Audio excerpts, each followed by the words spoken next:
अस्सलाम वालेकुम खंडरियों खडोरियों वेलियों पुरानियों मैं आ गई। और सुनाओ शहजादियों रानियों तुसी ठीक ठाक जे। अज मैं तानू छोटा कीमा ते आलू बनाना सिखाण लगी हाँ। एडा क वधिया ते तुसी याद ही करोगियां। और दसो घर सब ठीक आ, तुहाडियां तबीयतां ठीक ने? ते चलो फिर आओ शुरू करने आ। ए तको ए मैं ले सी 3 वड्डे वड्डे प्याज, एक खाने का चम्मच हल्दी, एक लिती मैं लाल मिर्च पाउडर, एक नमक, 2 चम्मच मैं ले लसन अदरक दे। ठीक है, 1 किलो कीमे च यह सारिया चीज़ां जाणगियां जो जो मैं पाई जावांगी तो तुहानूं दसी जावांगी। ऐ तक कुछ दस दिओ। ए मैं चुल्हा जला के ते कीमा उहदे च रखता सी। हुण इहदे च पा दिता मैं सारियां चीज़ां ਜਿਹੜੀਆਂ ਤੁਹਾਨੂੰ दसियां सी।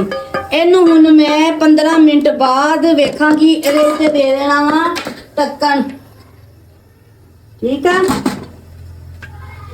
लो ये ढक्कन दे के दरमियानी आंच करके ते असी ना इनू 15 मिनट बाद देखने लो नहीं शहजादियो।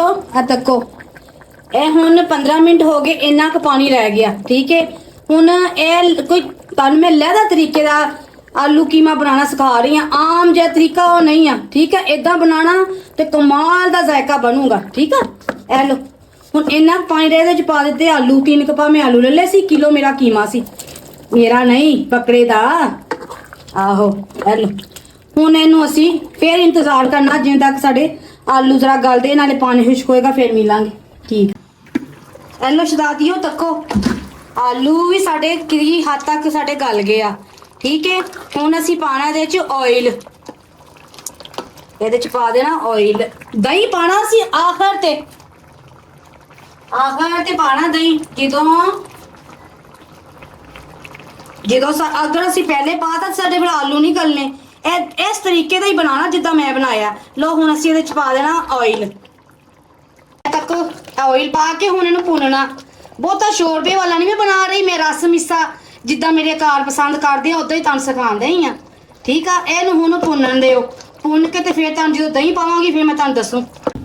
हेलो शहजादियो तको साडा घ्यो ना पाया ते भुज गया। हुण असीं पाता 1 चम्मच खाने का भर के सुक्का धनिया पीसिया होया ते नाल ही पा दांगे असीं दही। ठीक है, फिर भुजेगा। इन्ना कच्चा बनदा है बहुत। आज शहजादियो बिल्कुल साडा हुण बिल्कुल तैयार है आलू कीमा, छोटा कीमा ते नाल आलू। ठीक है, ए हुण पाता सी गरम मसाला।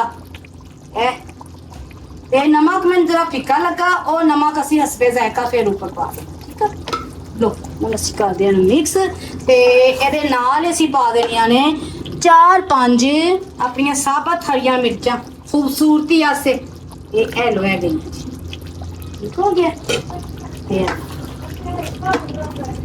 हुण इहनूं 5 मिनट मैं रखना दम, फिर मैं डिश आउट करके ते फिर नाल रोटियां मंगा के ते फिर तुहानूं दसनी है कि इदां खाओ मेरी।